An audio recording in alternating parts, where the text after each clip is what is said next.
त्या फटदिशी मला बोलल्या आणि म्हटल्या तू भाकरीपासून लांब जाशील. आता सगळी माणसं म्हणायची की हा मुलगा नक्की बिघडणार, पण मला वाटत होतं की नाही आपल्याला काहीतरी करायचं आहे आणि आपल्याला मोठं व्याख्यात व्हायचं आहे. हा असा प्रवास सुरू झाला. जे अनेक नोकऱ्या करून अनेक गोष्टी करून जर लाचारीची भाकरी मिळणार असेल तर ती भाकरीच काय कामाची.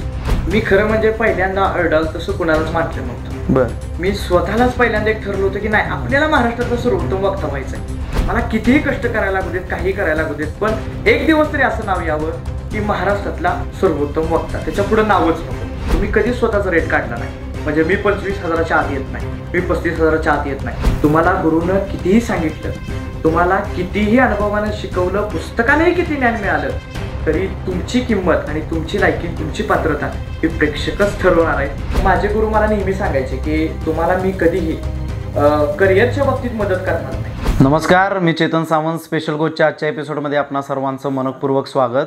स्पेशल गोष्टच्या माध्यमातून आपण अशा लोकांना तुमच्यापर्यंत घेऊन येण्याचा प्रयत्न करतो की ज्यांनी त्यांच्या क्षेत्रामध्ये एकदम अतुलनीय असं काम केलं आहे आणि आपल्या कामाचा आमिप ठसा उमटवला आहे त्यांच्या क्षेत्रामध्ये. तर अशा लोकांना किंवा त्यांचं जे काम आहे ते आम्ही तुमच्यापर्यंत घेऊन येण्याचा प्रयत्न करत असतो.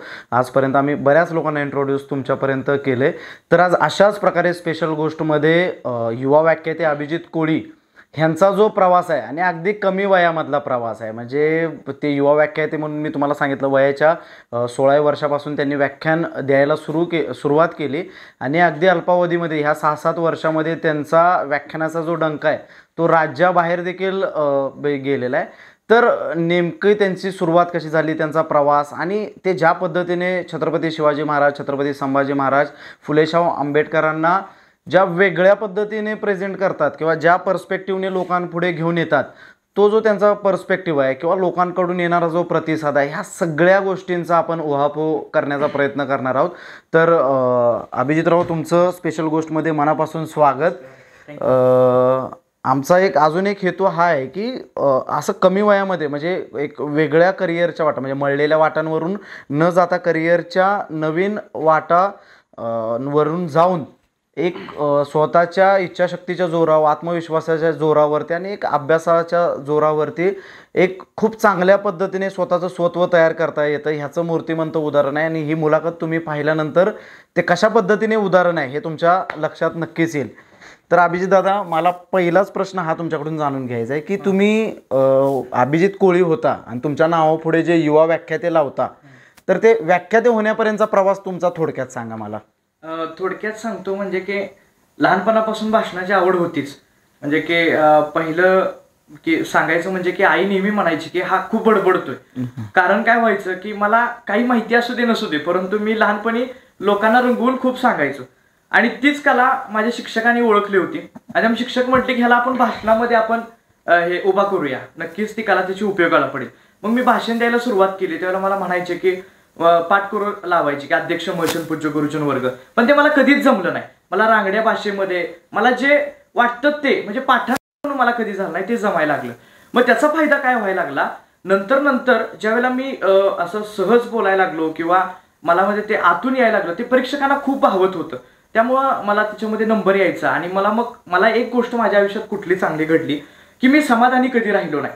म्हणजे मला 1ली ते 2री गट असायचा आणि 3री ते 4थी गट असायचा, पण 1ली 2री गटात जरी पहिला नंबर आला तरी मला वाटायचं त्याही गटात आपला आला पाहिजे, म्हणून त्याच्यामध्ये पण जिंकायचं. मग 4थी पर्यंत हा प्रवास झाला. आणि ज्यावेळेला 5वी मध्ये शाळेच्या लेवलला गेलो त्यावेळेला मी बघितलं की एक हायस्कूलमध्ये आमचे एक शिक्षक होते आणि त्या शिक्षकांच्या भोवती नेहमी गराडा असायचा. मग मला प्रश्न पडायचा, इतर पण शिक्षक आहेत, ह्यांच्याच भोवती काय एवढा विद्यार्थ्यांचा गराडा, ह्यांनाच काय एवढी किंमत. मग त्यावेळेला मला माहिती घेतल्यानंतर असं लक्षात आलं की त्यांच्याकडे वक्तृत्व ही कला आहे, ते व्याख्याते, ते भाषण करतायत, म्हणून त्यांच्या भोवती एवढी गर्दी आहे आणि थोडक्यात बोलणाऱ्या माणसाला किंमत आहे, हे माझ्या लक्षात आलं. आणि मग तेव्हापासून तरी मी ठाम ठरवलंच की नाही आपल्याला वक्ता व्हायचंच आहे, आपल्याला व्याख्याते व्हायचंच आहे. पण मला सांगायला अभिमान वाटतो की ज्या ठिकाणी मेडिकल कॉलेज, इंजिनिअरिंग, लॉ कॉलेजची मुलं यायची त्या ठिकाणी मी 8वी आणि 9वी मध्ये तिथं उभा राहायचो भाषण करण्यासाठी. हे खरंच मला सुद्धा आज कधी कधी आश्चर्य वाटतं ते ऐकल्यानंतर. मग असा प्रवास सुरू झाला. मग 10वी पर्यंत मला व्याख्यान करता येत नव्हतं किंवा तेवढं मी शिकलो नव्हतो. मग मला गुरूंची पण चांगली साथ मिळाली आणि त्यामुळे मी गुरूंच्या बरोबर जाऊन सगळा प्रत्यक्ष मला अनुभव घेता आला. म्हणजे व्याख्यानं कशी असतात, कार्यक्रम कसे होतात, मग नेमकं कार्यक्रम कसे करायचे असतात, वेगवेगळ्या ठिकाणची विचारधारा काय असते, हे सगळं मी 8वी 9वी 10वी मध्ये शिकून घेतलं. एखाद्या क्षेत्रामध्ये पाऊल ठेवलं की आपण काय करावं, लगेच त्यांच्याकडे अर्निंग हे गोष्ट बघतो, म्हणजे पैसा, म्हणजे मी पण मी त्याची 3 वर्ष म्हणजे माझ्या काही केली नाही. करायचं तर तुम्हाला सांगतो, मला जवळजवळ माझ्या आयुष्यामध्ये 3 ते 4 गुरु मला लाभले. त्यामध्ये तुम्हाला सांगतो, एक जण व्याख्यान करायचे, एक जण मला सांगतो कथाकथन करायचे, एक जण व्याख्यान करायचं, असे 3 जण करायचे. तिघांच्या बरोबरही जायचो. म्हणजे एक थोडक्यात सांगायचं म्हटलं तर 9वीला होतो. तुम्हाला सांगतो सकाळी मला आमचे जयवंतांना न्यायला यायचे आणि सकाळी आल्यानंतर त्यांच्याबरोबर सकाळी पहाटे 5 ते 6ला निघून जायचं. त्यांच्याबरोबर परत निट्टूरला, म्हणजे एक उदाहरण देतो तुम्हाला, त्या कार्यक्रम करून उद्या सकाळी मी पहाटे 5 ते 6 वाजता आलेलो कोकणातून. तिथून थांबायचं नाही, घरी जाऊन आवरायचं, परत टेक्निकलचा तास पूर्ण करायचा.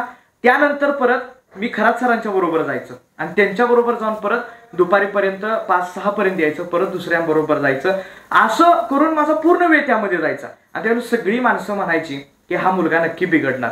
पण मला वाटत होतं की नाही, आपल्याला काहीतरी करायचं आहे आणि आपल्याला मोठं व्याख्यात व्हायचं आहे. हा असा प्रवास सुरू झाला. एका ठिकाणी साहित्य संमेलन भरलं होतं कवटे मंकाळमध्ये. मग त्या ठिकाणी मला एक आलेन पाठीवरती हात टाकले आणि म्हणजे तुम्ही युवा व्याख्याते चांगले, तिथं पदवी भेटली.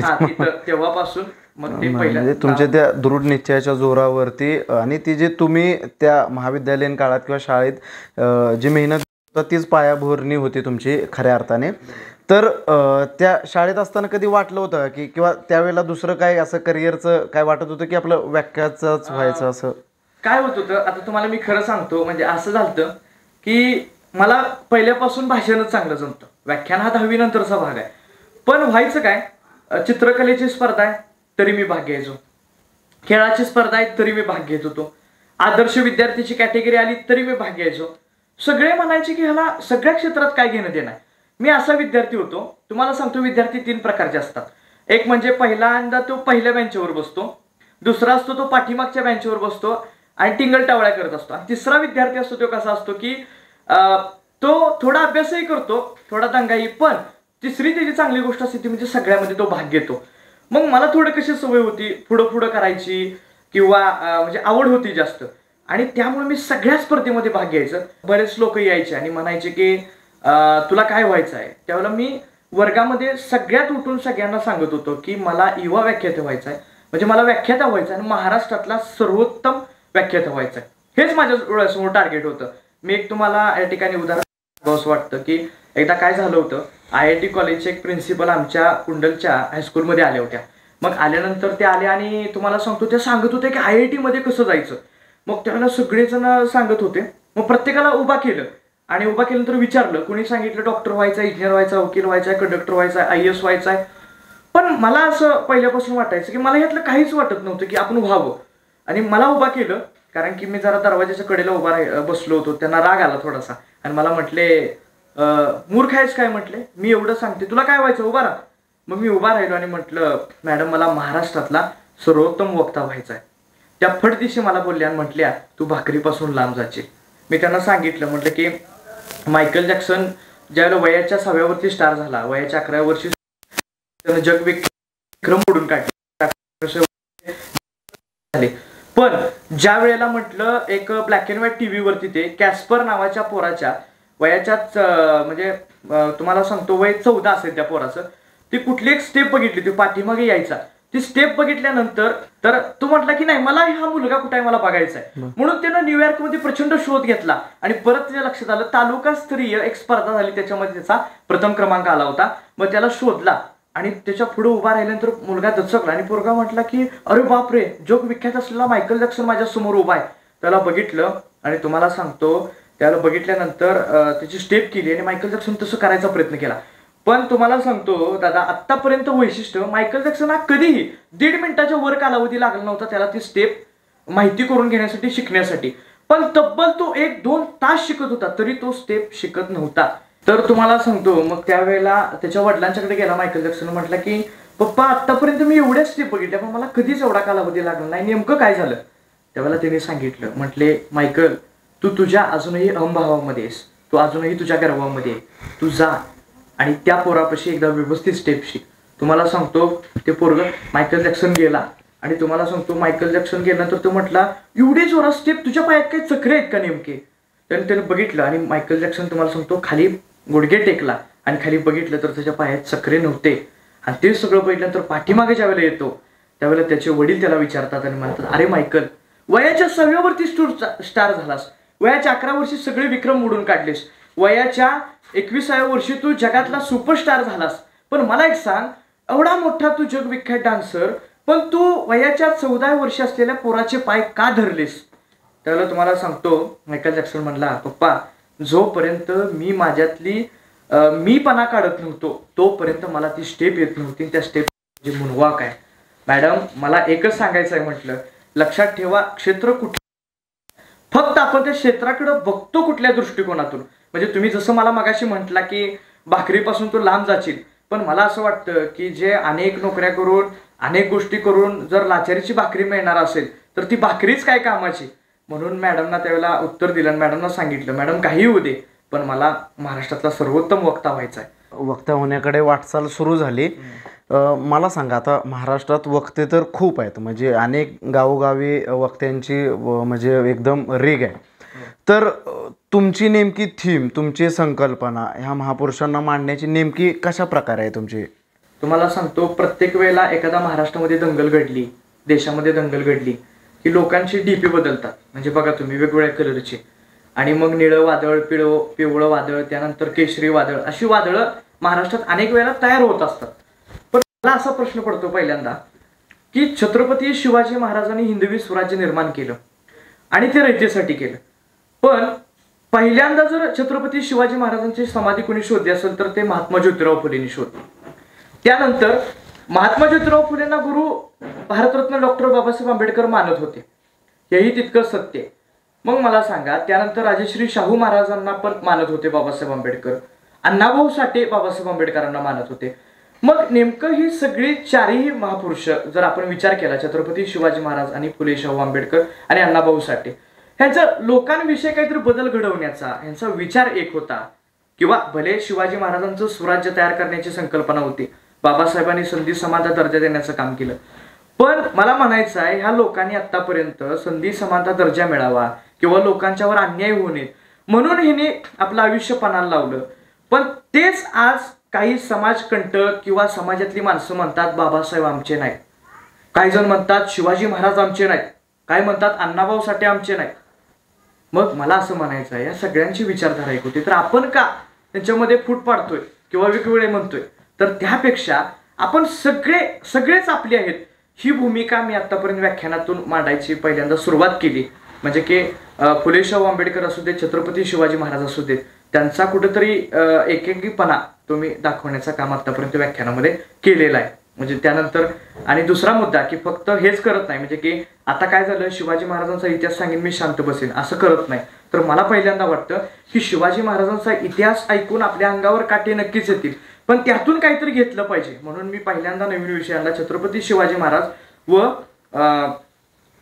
आत्ता तरुण पिढी, आजची तरुण पिढी, यावर तरुणांनी काय करायला पाहिजे असे मुद्दे मी मांडत गेलो. ठीक आहे, म्हणजे फुले शाहू आंबेडकरांचा जो इतिहास आहे हा म्हणजे ह्या 100-150 वर्षातला असल्यामुळे, 125-150 वर्षातला असल्यामुळे त्यावेळेचे जे पुरावे किंवा त्याच्यावरती तेवढं वादग्रस्त गोष्टी नाहीत, परंतु छत्रपती शिवाजी महाराज आणि छत्रपती संभाजी महाराजांचा ज्या इतिहासावरनं अनेक मतमतांतर आहेत, म्हणजे त्याच्यामध्ये वेगवेगळे विचारधारांची मतमतांतर वगैरे आहेत.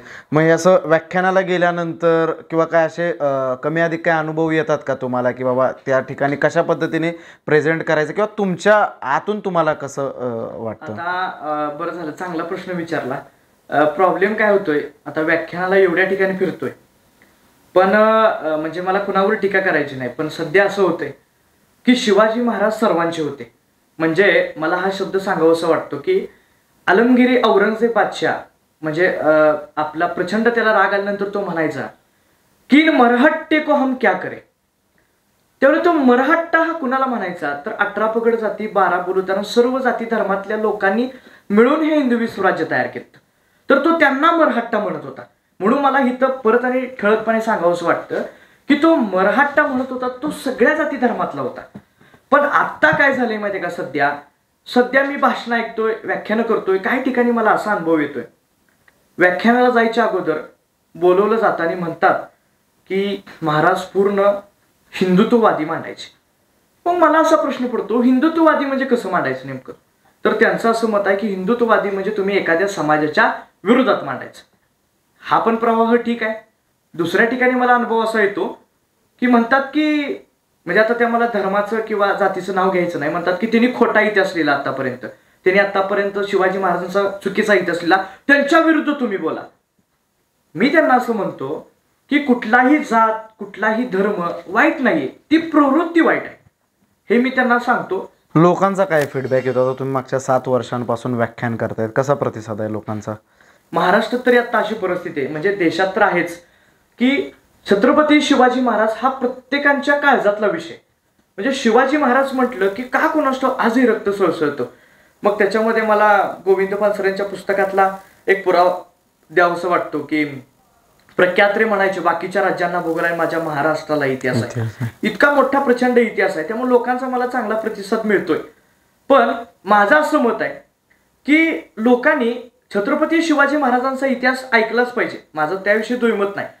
पण छत्रपती शिवाजी महाराजांच्या बरोबर छत्रपती संभाजी महाराज, त्यानंतर तुम्हाला सांगतो छत्रपती महाराणी ताराबाई, त्यानंतर तुम्हाला सांगतो छत्रपती राजाराम महाराज, असा प्रचंड मोठा मराठ्यांचा गौरवशाली इतिहास आहे. तोही लोकांनी मला वाटतंय की मला व्याख्यानाला बोलवावं किंवा इतरांना सुद्धा त्याच्यावरती म्हणजे थोडक्यात त्यांना बंधनं लादावीत किंवा त्यांना फोर्स करावा की तुम्ही ह्याच्यावरही व्याख्यानं करावे. परंतु लोकांचा अतिशय चांगला प्रतिसाद आहे. मला थोडेसे जरा पर्सनल आणि प्रॅक्टिकल प्रश्न विचारतो. हे व्याख्यानाची लाईफस्टाईल नेमकी कशी असते? हा, बरं झालं, चांगलं सांगितलं. आता तुम्हाला खरं सांगतो की महत्वाचं म्हणजे की मला म्हणजे आता माझा मित्र अनिकेत पहिया म्हणून आहे, अनिकेत कुंभार म्हणून आहे, तो माझ्याबरोबर म्हणजे मी जरी नसला तरी मी त्याला माझ्यामध्ये इन्व्हॉल्व करून येतो. की आम्ही दोघांनीही पहिले ठरवलं होतं आपण प्रामाणिकपणे प्रबोधन करायचं. म्हणजे काय, छत्रपती शिवाजी महाराज मांडायचे, फुले शाहू आंबेडकर, प्रबोधन करायचं. म्हणजे जसं शंकर पाटलांनी, नासे फडके, दमा मिराजदार, त्यानंतर अलीकडे शिवाजीराव भोसले असतील किंवा मोठ्या मोठ्या व्याख्या त्यांनी केलं तसं. पण प्रॉब्लेम काय होतोय, मी जर एसटीने व्याख्यानाला गेलो, आता बघा लोक काय म्हणतात माहितीये का, अरे हा काय मोठा व्याख्याता नाही वाटतं, नको ह्याला आपण कमी मानधन देऊया. 3,000 रुपये जर असेल तर ते 2,000 देणे काही इष्टीनं आलाय म्हणून. त्यानंतर जर आम्ही 2 व्हीलरवरून आजही एखाद्या व्याख्यानाला गेलो तर म्हणतात तो काही फेमस नाही. पण जर का साहेब आम्ही म्हणजे लोकांची फेमस असण्याची व्याख्या बदलली, कपडे, हातामध्ये अंगठी पाहिजे, तुम्हाला सांगतो गळ्यात चेन पाहिजे, ते म्हणतात हा मग हे ना काहीतरी वाणीच्या जीवावर कमवले. आणि मला आतापर्यंत अनुभव आला साहेब. एकदा मी परवाच माळशिरसच्या कार्यक्रमाला आमचे मित्र होते सुजित भाऊंची, मी इनोवा क्रिस्टा घेऊन गेलो. मला आता हे सांगायला कसं तरी वाटते, पण मुलाखत आहे, सगळ्या गोष्टी खऱ्या सांगायला पाहिजेत. 15,000 रुपये मानधन ठरलं होतं, मला 22,000 रुपये दिले. कारण त्यांनी असा विचार केला, हा इनोवा क्रिस्टा घेऊन आलाय म्हणजे गाडी वगैरे किती खर्च आहे. म्हणजे लोकांचा अप्रोच बदलला पाहिजे. आणि मग जर आम्ही म्हटलं की आमची टीम आहे, आमची शूटिंग वगैरे असतं, मग ते मानधन देतात तेवढं. पण जर का आम्ही म्हटलं नाही ठीक आहे प्रबोधनाचं काम करतोय, तुम्हाला काही द्यायचं ते द्या. आता ह्याच्यामध्ये पण 2 प्रकार आहेत साहेब. एक तर आम्हाला मानधन आता चांगलं घेतलंच पाहिजे वक्त्यांनी, म्हणजे मी कुणाला विरोध करा. त्याचं पण कारण काय सांगतो, एकदा मला असा अनुभव आला होता. एका ठिकाणी एक जण मित्र मला म्हटले तुझा कार्यक्रम ठेवायचा आहे. ठीक आहे म्हटलं. मग म्हटलं मित्रासारखं बोलताना म्हटलं अरे भाऊ मग काय प्रॉब्लेम आहे, म्हटलं तू ठेव कार्यक्रम, म्हटलं तुला जाय यायचं काय तर खर्च देतो. मग तो कार्यक्रम होता बघा आष्टेच्या साईडला, नाव घेत नाही. तिथं गेलो तर म्हटलं कुठं व्याख्यान आहे काय, म्हटलं हे काय समोरच व्याख्यान आहे. गेलो तर तुम्हाला पटणार नाही, तिथं बॉक्स होता. मी म्हटलं कुठं आहे जाते, तर तिथं मी पैसे घेतले नव्हते. पण अनुभव मला असा आहे, आता जर एखादं व्याख्यान मी जर 7,000 रुपये मानधन घेऊन केलं असेल तर बॅनर असतो तिथं व्यवस्थित हे असतं. आणि ज्यादा रकमेचं केलं असेल तर मग जाहिरात, तुम्हाला सांगतो मग मला बाईट मागवतात, व्हायरल करतात, मोठे मोठे बॅनर लावतात. म्हणजे थोडक्यात काय आहे की ह्या गोष्टी, त्यामुळे मला असं वाटतं की आता वक्त्यांची जी लाईफस्टाईल आहे ते चुकीची म्हणता येणार नाही. पण दुसरी पण गोष्ट अशी आहे की सध्या काही तरुण मुलं यायला लागलेत किंवा मार्केटला नवीन नवीन माणसं येत आहेत, हे खूप मोठ्या पद्धतीने आवाढाव्य सुद्धा मागायला लागलेत. त्याचं कारण काय, त्यांना असं कळालंय की छत्रपती शिवाजी महाराज प्रत्येकाच्या काळजातला विषय, फुले शाहू आंबेडकर असतील, त्यांना माहीत झालं. त्यामध्ये रीलच्या माध्यमातून, इतर खर्च, करून ते जास्त म्हणजे लाईफस्टाईल म्हणजे मला ह्या अनुषंगाने म्हणायचं होतं की तुमचं दिनक्रम कसा असतो, प्रॅक्टिस करता, वाचन, पुन्हा त्यानंतर एखाद्या ठिकाणी गेल्यानंतर पुन्हा तिथून दुसरीकडचा प्रवास वगैरे, त्यातून काय ग्रो होणे असेल ह्या अशा अनुषंगाने. हां, तसं सांगायचं म्हटलं तर पहिला मुद्दा की आमचं एक फार कलेचं गमक आहे, म्हणजे माझ्या व्याख्यानाचं किंवा सगळ्यांच्या बाबतीत खूप सुंदर साधा आणि गणित आहे. म्हणजे आम्ही मध्यंतरी असं पण करून बघितलं 2 वर्षापूर्वी, म्हटलं तर काही इतिहास माहिती झालाय काय, आपल्याला व्याख्यानं पाठ आहेत पण त्याचा इफेक्ट पडतोय. म्हणजे समजा जर एखाद्या व्याख्यानात 15-16 टाळ्या मिळत असतील एका तासाच्या, तर ते वाचन कमी झाल्यानंतर ऑटोमॅटिकच म्हणजे 2-3च टाळ्या वाजतात, मग एवढा इफेक्ट पडतो. त्यामुळं कदाचित तो माझ्याबद्दल असेल, पण तसं घडताना अनेक वेळा मी बघितले. मग त्यामुळे मी काय करतो, एकतर व्याख्यान असेल तर व्याख्यानाला अगोदर नियोजन करतो, म्हणजे की आपल्याला किती वाजता पोहोचायचं आहे, काय करायचं आहे. व्याख्यान नसेल तर एखाद्या गड किल्ल्यावरती जाणं, तेही नसेल तर एखाद्यांच्या पशी थांबून आपल्याला माहिती नसेल असं शिवाजी महाराजांच्या विषयी विचारणं.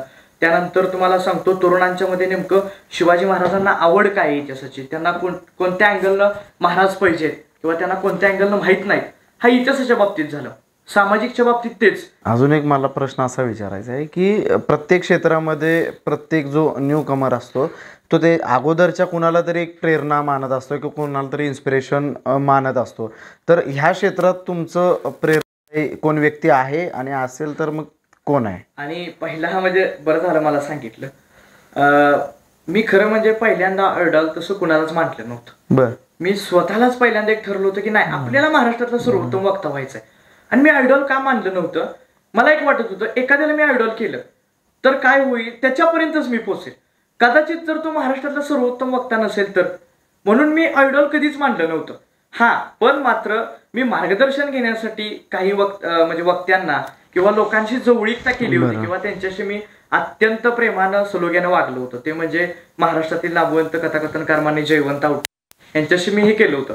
पण आयडॉल म्हणून अजूनपर्यंत तरी कुणाला बघितलं नाही. म्हणजे असं वाटतं की नाही, आपणच एक आयडॉल हो महाराष्ट्रात, की कमी वयातलं. म्हणून मला पहिल्यापासून वाटायचं की, आणि अजूनही वाटतं दादा, की मला कितीही कष्ट करायला लागू देत, काही करायला लागू देत, पण एक दिवस तरी असं नाव यावं की महाराष्ट्रातला सर्वोत्तम वक्ता, त्याच्या पुढे नावच नको. मॅडम तुम्हाला म्हटले होते की भाकरीचा तुकडा मिळायला देखील तुम्ही महाग व्हाल. तर आता या व्याख्यानाच्या माध्यमातून कसं म्हणजे चालतं ना व्यवस्थित सगळं फिनान्शियल? तुम्हाला सांगतो, म्हणजे महत्वाचा विषय असा आहे की व्याख्यानाचं क्षेत्र असू दे, कोणतंही क्षेत्र असू दे, 2 टाइम जगण्यासाठी आपल्याला फार काही लागत नाही दादा. म्हणजे मी आता, माझं सुद्धा सर्वसामान्य कुटुंब आहे, पण मी बघितलं की एका महिन्याचं आपलं राशन जास्तीत जास्त 4 ते 5 हजार रुपये मध्ये आजही भागतंय. मी बघतो जर 4 लोकांचं कुटुंब असेल तर. त्यामुळे पहिल्यापासून मी एक धारणा ठेवली होती की पैसे मिळतील न मिळतील, आपण एकदा काम करत जाऊया.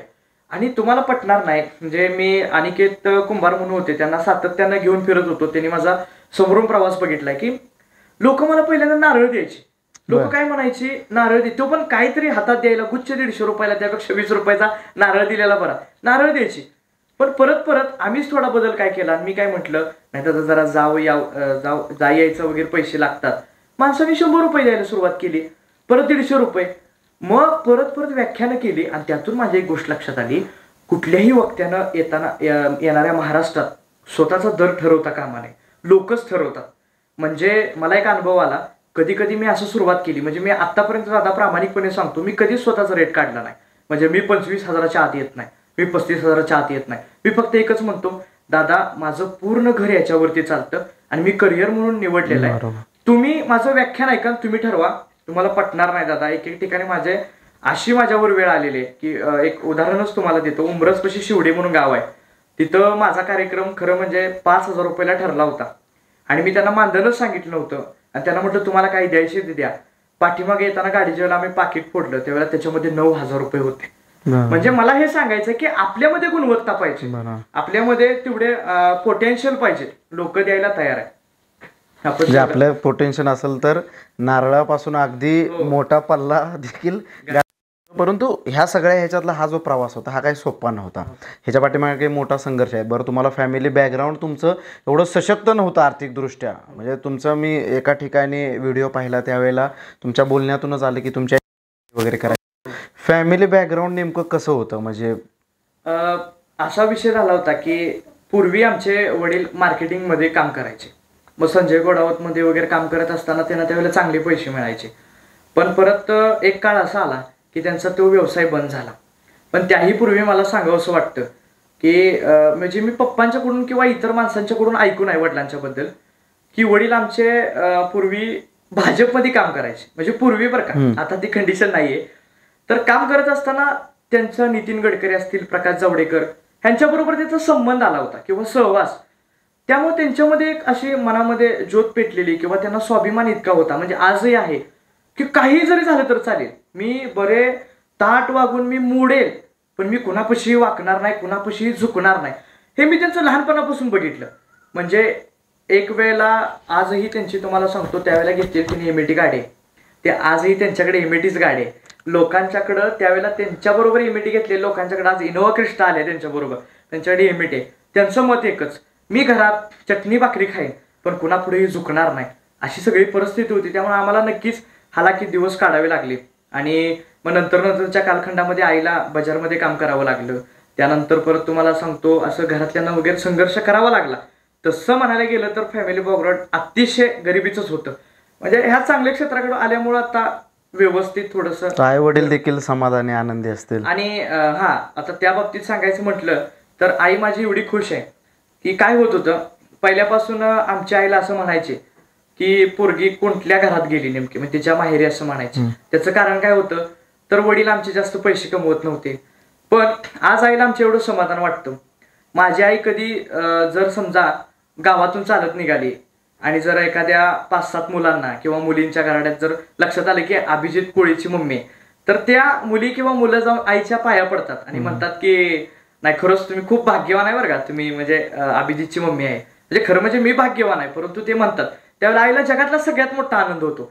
आणि तुम्हाला मी आजही सांगतो, मला हे करिअर का मोठं उभा करायचं आहे किंवा कशासाठी करायचं आहे, तर माझ्या पाठीमागे 2 गोष्टी आहेत. मला माझा तर स्वार्थ आहे किंवा मला उभा करायचा आहे, पण त्यापेक्षा मी कार्यक्रमाला जाऊन आल्यानंतर एखादी ट्रॉफी किंवा एखादा गुच्छ आणि माननाचं पाकिट ज्यावेळेला आईच्या हातात देतो, त्यावेळेला आईची जी स्माईल असते किंवा जे देखणे पण असतं ते मला जगातलं सर्वोत्तम वाटतं. आणि मला आजही आईसाठी काही करायला म्हणजे मी तयार आहे.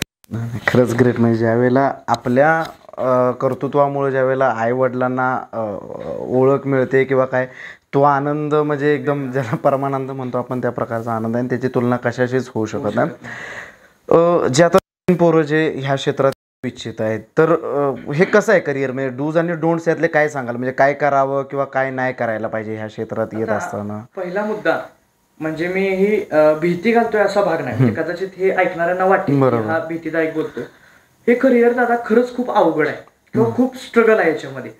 ते कशामुळं, प्रस्थापित लोक त्याला येऊन देत नाहीत. पहिला मुद्दा, हे कुणीही डान्सानं बोलणार नाही पण हे सत्य. म्हणजे मी युवा व्याख्याते लावतो, हे बरंच मोठ्या वाक्यांना खपत नाही. बर, त्यांचं वय मात्र 50-55 झालं, त्यांनी युवा लावलेलं चालतं, पण आम्ही मात्र युवा लावलेलं त्यांना आवडत नाही. आणि मला आता एवढे अनुभव आलेले, म्हणजे आम्ही मित्रांच्या बरोबर वगैरे फिरत असताना वगैरे मी बघितलं, ते स्वतःच्या लेवलला येऊन देत नाहीत किंवा ते उभारून देत नाहीत. त्याचं कारण काय, अहो मला माझे गुरु सोडून इतर माणसं मला म्हणायचे की तू आता व्याख्यानात येऊ नकोस, 30-32 वर्षापर्यंत अभ्यास कर आणि त्यानंतर तू एकदम अभ्यास कर आणि अतिशय गुणवत्तेनं बाहेर पड. पण मला असं वाटायचं जर आपली तयारी झाली तर आपण का बाहेर पडू नये. पण एक आहे, ह्या महाराष्ट्राच्या साहित्य चळवळीमध्ये किंवा ह्या व्याख्यात्यांच्या मध्ये आपल्या बरोबरीला कुणी येऊन देत नाही आणि कुणीही खरं मार्गदर्शन करत नाही. मार्गदर्शन कुठलं करतात सांगतो, माझे मित्र आहेत, मला नाव घ्यायचं नाही, मी एक दादा असे वक्ते बघितलेत स्पर्धेला गेल्यानंतर. मी काय आहे, अभिजित कोळी खूप लहान आहे या महाराष्ट्रात. तुम्हाला सांगतो काय काय वक्ते होते, नाव घ्यायला नको, त्यांचं नाव बदनाम होईल. ज्या मुलांनी 150 स्पर्धा जिंकलेत, 70 असं बोलायला लागला म्हणजे अरे बापरे 8 मिनिटापर्यंत काय बोलतोय अशी अवस्थेची निर्माण व्हायची. ते महाराष्ट्रातले चांगले वक्ते झाले असते, पण मोठ्या मोठ्या वक्त्यांचे त्यांनी गायडन्स घेतले, त्यांनी सांगितलं तू अजून स्पर्धा कर. ती मुलं स्पर्धेत एवढी अडकली, तुम्हाला सांगतो दादा की आज त्या स्पर्धेतून बाहेर पडली नाही. त्यांचे 2 वेळ खायचे वांदे, का तर त्यांनी शिक्षणाकडे लक्ष दिलं नाही. मला सांगायचं आहे तुम्हाला हे की हे करिअर अवघड आहे, पण जर तुम्ही वरिष्ठांचं ऐकलं तर मात्र करिअर तुम्हाला खूपच अवघड जाणार आहे. आणि एक लक्षात ठेवा, वरिष्ठांचं मार्गदर्शन असायला पाहिजे, मी नाकारत नाही, पण शेवटी तुम्हाला तारतात ते प्रेक्षक. तुम्हाला गुरुनं कितीही सांगितलं, तुम्हाला कितीही अनुभवानं शिकवलं, पुस्तकानेही किती ज्ञान मिळालं, तरी तुमची किंमत आणि तुमची लायकी तुमची पात्रता हे प्रेक्षकच ठरवणार आहेत. तुम्ही कसं वाचलं या जाळ्यातनं आणि तुम्हालाही व्यवहार नाही? आता सांगतो मी कसं वाचलो. हा खूप गमतीशीर किस्सा आहे. म्हणजे की तुम्हाला सांगायचं म्हणजे मला सुद्धा सुरुवातीला मी भाग्यवान समजतो, ही मला गुरु चांगले लाभले. म्हणजे जे जयवंत नाना आवटे होते, खरात सर होते, त्या गुरूंचं वैशिष्ट्य म्हणजे अगदी खारगे सर सुद्धा होते. या गुरूंचं वैशिष्ट्य म्हणजे की ह्यांना काय वाटायचं की हा मुलगा मोठा झाला पाहिजे, म्हणून मला काय करायचे, तिघं पण कार्यक्रमाला न्यायचे. पण मी एवढा हुशार होतो, म्हणजे आता ते ऐकणार सुद्धा आहेत मुलाखत, तरी सुद्धा सांगतो की मी कधीच एकाच्या प्रभावात नव्हतो किंवा मी एकाचं कधीच ऐकच नव्हतो. मला काय करायला म्हणायचे, अरे एकनिष्ठ राहा, पण मी त्यांना मला काय करायचं होतं, तिघांच्या पेक्षा काहीतरी वेगळं करायचं होतं. म्हणून तुम्हाला मी सांगतो, प्रत्येकाकडून एक गुण घेतला, नवीन फ्युजन तयार, नवीन वेगळं. म्हणजे खरात सर असायचे, आक्रमक बोलायचे. म्हणजे इंग्रजांच्या 150 वर्ष गुलामगिरीतून मी आक्रमक गुण घेतला. बापरे, म्हणजे यांच्याकडे आक्रमकता शिकता येते. आमचे जयवंत नाना ते होते, अतिशय हसवायचे, विनोदी, अभ्यासू, त्यांच्याकडून तो गुण घेतला. परत खारगे सर म्हणून होते, त्यांच्याकडून थोडाफार अध्यात्माचा, आणि इतर एक गुरु होते त्यांच्याकडून भावनिकतेचा. असं मी ते घेत गेलो. पण नंतर मला प्रॉब्लेम असा आला, काही मोठे मोठे कवी असायचे, त्यांचं मत असं असायचं की तू बॅग घे, आमच्या पाठीमागून फिर, किंवा मोठ्या मोठ्या काही लोकांचं मत असायचं की तू आमच्या बरोबर राहा. पण मी मात्र लवकर बाहेर पडलो. आणि माझे गुरु मला नेहमी सांगायचे की तुम्हाला मी कधीही करिअरच्या बाबतीत मदत करणार नाही.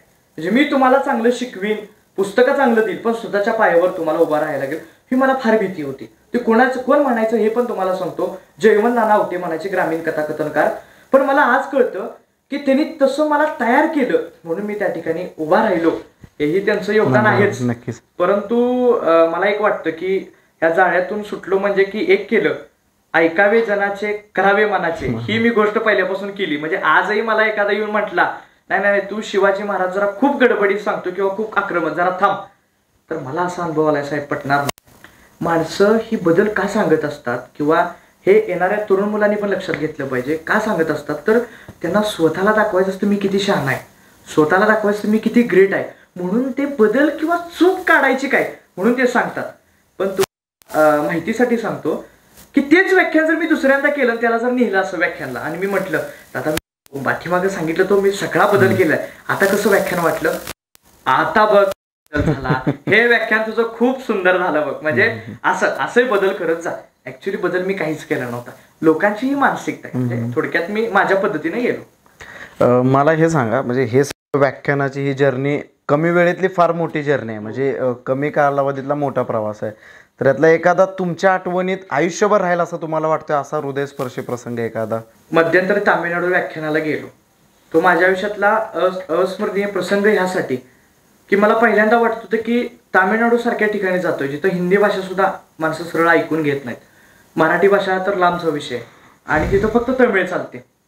त्या ठिकाणी गेलो व्याख्यानाला. तुम्हाला सांगतो, गेल्यानंतर छत्रपतींच्यावर व्याख्यान केलं, विमानात जायची मला संधी सुद्धा मिळाली. तिथं व्याख्यानं वगैरे झाली. व्याख्यान झालं, लोकांच्या मध्ये मी एवढा गाराड्यामध्ये अडकलो, लोकांनी एवढं चांगलं प्रेम दिलं की ते तामिळनाडूतली जी लोक होती ती प्रचंड कोट्याधीश लोक, म्हणजे सोनं जास्त, चांदी जास्त, देशातील सगळ्यात जास्त चांदी तिथं तयार होते. लोक घरी यायचे, तुम्हाला सांगतो पाय धुत होते, म्हणजे की आलं की ते पायावर पाणी घालायचे, हळदी कुंकू लावायचे, आणि मग घरातला जो मुलगा MBBS ला असेल किंवा काय, तर त्यांना पुढं आणायचे आणि म्हणायचे की आमची दिदी MBBS ला आहे, आमचा मुलगा इंजिनिअरिंग करतोय, आणि पाया पड, मग त्यांच्या पाया पड.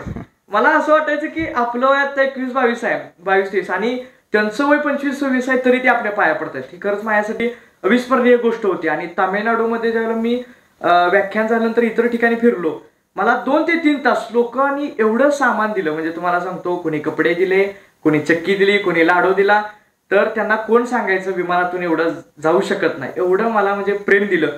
एक माझ्या आयुष्यातली अविस्मरणीय म्हणजे गोष्ट राहील. पण त्याहीपेक्षा महत्वाचं राहणार आहे म्हणजे की मला वेळेची किंमत कधी कळाली, तर माझ्या काही वेळेच्या हलगर्जीपणामुळं मी व्याख्यान होतं माझं आरगलं 20 तारखेला, आणि मी तुम्हाला सांगतो 19 तारखेला सकाळी विमान माझं चुकलं. आणि विमान ज्या वेळेला चुकलं त्याच्या अगोदर मी भरपूर प्रयत्न केले होते, म्हणजे की टॅक्सीला भाडं आवाढावे देणं, सगळे प्रकार केले, पण काहीच हातात गावलं नाही. आणि त्यावेळेला मला कळालं फक्त 3 मिनिटासाठी विमान माझ्या हातात.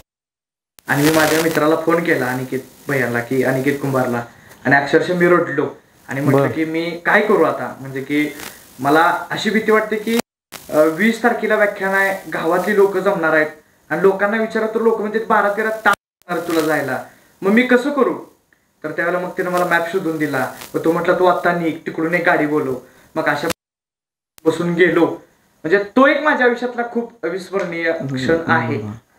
मला हा प्रश्न विचारायचा आहे तुम्हाला, मग मुलाखतीच्या शेवटाकडे येतोय की आत्ता जरी तुम्ही कमी कालावधीमध्ये फार मोठे अचिव्हमेंट जरी घेतले असतील तरी पण भविष्यात फार मोठा तुम्हाला पल्ला गाठायचा आहे, टप्पा गाठायचा आहे. या व्याख्यानाच्या ह्याच्यात तुम्हाला अजून कुठल्या वेरियस पद्धतीने कुठल्या गोष्टी पुढे आणायच्या आहेत किंवा कशा पद्धतीने तुम्हाला अजून एक वेगळं काय अस्तित्व निर्माण करायचं क्षेत्रामध्ये? अतिशय चांगला प्रश्न तुम्ही विचारला की माझं असं मत आत्ता तयार झालेलं आहे की मी दादा तुम्हाला खरं सांगतो की छत्रपती शिवाजी महाराज, संभाजी महाराज, फुले शाहू आंबेडकर गेले 5 ते 6 वर्ष झालं लोकांच्या समोर मांडतोय. आणि माझी एक चांगली गोष्ट पहिल्यापासून काय आहे किंवा मी ती स्वतःमध्ये निर्माण केलेली आहे की येईल त्या विषयावर बोलणं. म्हणजे मला कुणीही पूर्ण ज्ञानी नाही किंवा कुणीही पूर्ण अभ्यास असू शकत नाही, पण मी एक काम करतो. उद्या जर मला सावरकरांच्या विषय आला तर मी सावरकरांच्यावर स्वतः तयारी करून बोलतो. गांधीजींच्यावर जर विषय दिला तर गांधीजींच्यावर बोलतो. पण मला आता एक चळवळ उभी करायची आहे किंवा एक मोठं एक महाराष्ट्रामध्ये एक प्रबोधनाची चळवळ उभी करायची आहे. ते म्हणजे सध्याची जी मुलं आहेत किंवा सध्याची तरुण पिढी ती अतिशय बिघडलेली आहे. हा, पण तेवढीच काहीतरी इनोव्हेशन करणारी सुद्धा आहे किंवा नवीन काहीतरी आहे.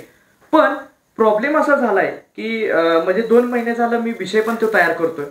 मला काय करायचं आहे, तरुणांना नेमकं आता वाटतंय की आपल्याला काहीतरी व्हायचं आहे, एवढं फक्त त्यांच्या डोक्यात आहे. त्यांना मोटिवेशन भरपूर मिळते दादा. म्हणजे की मोबाईलमधून तुम्हाला सांगतो मोटिवेशन, म्हणजे तुम्ही काय करू शकता, IAS कसं होऊ शकता, IPS कसं व्हायचं, डॉक्टर कसं व्हायचं, इंजिनियर कसं, बिझनेस कसा. पण मोबाईल मोटिवेशन कुठलं देतंय, तेथपर्यंत पोचायचं कसं.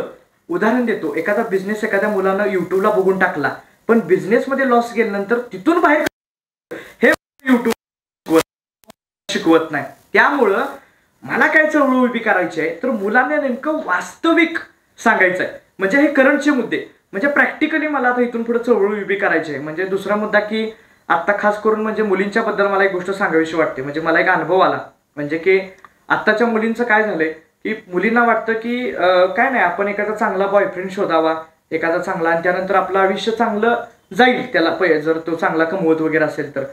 आणि दुसरा मुद्दा, तेही एक मुद्दा आहे. दुसरा मुद्दा, त्यांना कुठला मुलगा आवडतो तर तुम्हाला सांगतो जो त्यांच्यावर दिवसभर चॅटिंग करेल. पण मला त्या दिदींना ताईला मला सांगायचं आहे की लक्षात ठेवा, जर एखादा मुलगा तुमच्याशी दिवसभर चॅटिंग करत असेल तर ह्याचा अर्थ तो काम करत नाही, ह्याचा अर्थ तो कर्तृत्वान नाही. आणि मग मला सांगा, जो वडिलांच्या आईच्या जीवावर जगतोय तो तुमचा उद्या काय सांभाळ करणार आहे. म्हणजे नेमकं तुम्हाला प्रेम निवडताना सुद्धा तुम्हाला लक्षात येत नाही. म्हणजे अशा बऱ्याचशाच गोष्टी आहेत. म्हणजे प्रेमाला मला विरोध करायचा नाही, प्रेम केलंच पाहिजे, तरुणाई काय माझं त्याविषयी दुमत नाही. पण नेमकं आपण काय करतोय, म्हणजे कॉलेजला शिकण्यासाठी जातोय का कॉलेज प्रेम करायला जातोय. त्याच्यापेक्षा सुद्धा पोरग खरं सांगतो तुम्हाला दादा 10वी पर्यंत शिकतंय बघा, नाहीतर 11-12वीला गेला की त्याच्या डोक्यात फक्त प्रेम आणि प्रेम असतं. मला वाटतं की आपला भारत थोडासा म्हणजे आता सध्या तरुणाईसाठी थोडंसं प्रेरणादायी पद्धतीने तुम्हाला काय कन्सेप्च्युअल गोष्टी पुढे आणायच्या आहेत. म्हणजे उदाहरणार्थ सांगायचं म्हटलं तर की आता आयडॉल मुलं इलॉन मस्कला करतात, तर तसं आता आपल्या समोर कोण आहेत जवळ, म्हणजे आपल्या भागात कोण, ह्यांना जर आयडॉल बनलं तर त्यांचे मार्गदर्शन होईल, मदत होईल आणि आपल्याला मोठं पण होता येईल. नक्कीच दूरचे आदर्श शोधण्यापेक्षा आपल्या जवळच असलेले आदर्श शोधायला पाहिजे. आज वेळात वेळ काढून तुम्ही आपल्या स्पेशल हितगुज साधला, तुमचा प्रवास सांगितला, तुमचे अनुभव सांगितले, तुमच्या भविष्यातल्या विजन सांगितल्या, त्याबद्दल तुमचे मनापासून आभार आणि धन्यवाद. थँक्यू.